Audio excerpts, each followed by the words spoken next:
एक गोपी नंद रानी यशोदा के पास आई, पास आकर के बोली, मैया मेरे घर में आज पूजा है व्यवहारी है, मोको गोबर ले जानो, मैं आपकी गैया को गोबर ले जाऊं। मैया बोली, गोबर भी कोई मांगवे की चीज है? अरे भैया घी मांगवे आयो करें, दूध मांगवे आयो करें, दही मांगवे आयो करें, तू गोबर मांगवे आई? अरे गोबर तो बिना पूछे ले जानो चाहिए, ले जा। जैसे ही गोबर ले जाने के लिए वो गई तो सोई ठाकुर जी आ गए छोटे से। मैया इतने कहा कियो? मैया बोली, कहा भयो तेने यहाँ को गोबर ले जावे की क्यों कह दई? मैया बोली, अरे लाला तू भी बात बनाए करे, बता गोबर ले जावे ना ले जावे में कोई अनुमति की जरूरत है? अरे ले जा रही ले जान दे, 9 लाख गैया हमारे यहाँ, इतना गोबर है कि सुमेरु पर्वत के समान पर्वत खड़ा है जाए गोबरन को, और तू गोबर के काजे रो रहा है? छोटे से ठाकुर जी बोले, मैया तू ना जाने, गोबर, गौ माने गैया, वर माने वहां को वरदान का महल बने हुए हैं, हमारे घर इतनी संपत्ति है, ये सब गैया के गोबर की करामात है। और तेने वहां गोपी को ऐसे ही कह दी कि ले जा, गोबर है, मैं तो ना ले जान दूंगा, मैं तो गोपी है जाके अभी रोकूं। ठाकुर जी गए, गोपी के पास गए, गोपी गोबर उठा रही थी। ठाकुर जी बोली, एरी नेक डट जा। अब ये भी विचार करते रहो, ये जगन्नाथ हैं, ये पूरे विश्व को बनाने वाला व्यक्ति थोड़े से गोबर के लिए लड़ने जा रहा है। गोपी तो बोले, नक डट जा, कहां ले जा रही है गोबर? बोले, नंदरानी यशोदा ने मुझको कहिए ले जाओ गोबर है। बोले, यशोदा ने कह दी, लेकिन मैं गोपाल हूं, गैयान को असली पालक मैं हूं, मेरे बिना आज्ञा के तू नेक भी गोबर ना ले जा सके, या तो छोड़ दे यहीं पे। लाला ले जान दे, आज मेरे घर पूजा है। तो बोले, ऐसे ना लेके जाएगी, कछु दे के जा गोबर के बदले। जितनो गोबर लेके जाएगी उतनो लोना माखन को तोकू मुए देनो पड़ेगो। मान तेने एक परात गोबर धरो तो एक माखन को नोना।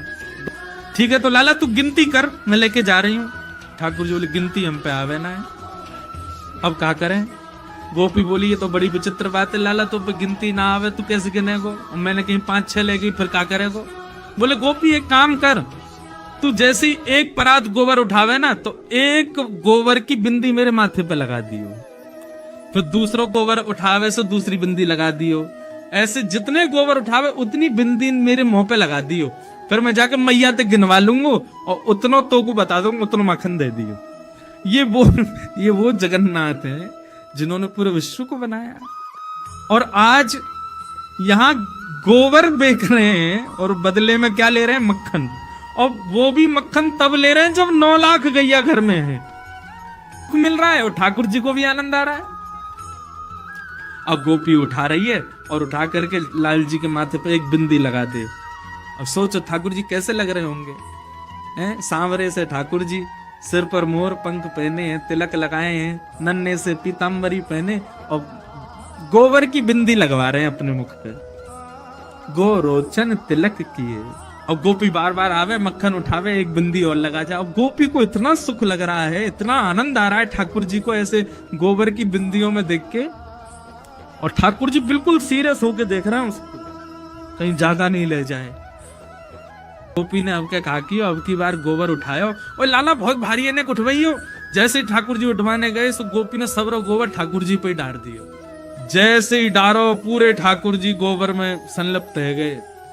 ठाकुर जी दौड़े चौकड़ी मार करके मैया के पास, बोले, मैया देख, मैया देख, मैया देख। मैया ने जैसी देखी पूरा गोबर में लपो भयो लाल जी।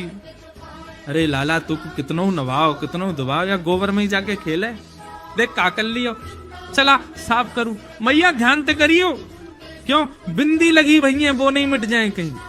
हाँ ऐसे करियो कि बिंदी गिनती में आ जाए, उतनो मक्खन लेके आनो गोपी थे। ये कौन है? ये प्रेमी ठाकुर जी। अब इस कथा को सुना तो आप सबके चेहरे पर प्रसन्नता आ गई और जगन्नाथ जी प्रिय लगने लगे। नारद जी कह रहे हैं, व्यास जी आपने सब जगह भगवान को भगवान बना दिया, लेकिन वो प्रेम भी करते हैं और हमारे प्रेमी भी बन सकते हैं। आपने कहीं नहीं लिखा, इसलिए आपका हृदय शांत है। ऐसा कुछ लिखो जिसको सुनने पढ़ने के बाद में सुनने वाला ठाकुर जी को भगवान ना माने, ठाकुर जी को अपना प्रेमी माने। जो संबंध वो संसार में बनाता है, भाई बंधु सखा मित्र माता पिता पति पत्नी, ये सारे संबंध वो ठाकुर जी से बनावे, ऐसा कोई ग्रंथ लिखे। जिसको पढ़ने के बाद में ठाकुर जी हमारे लगने लगे।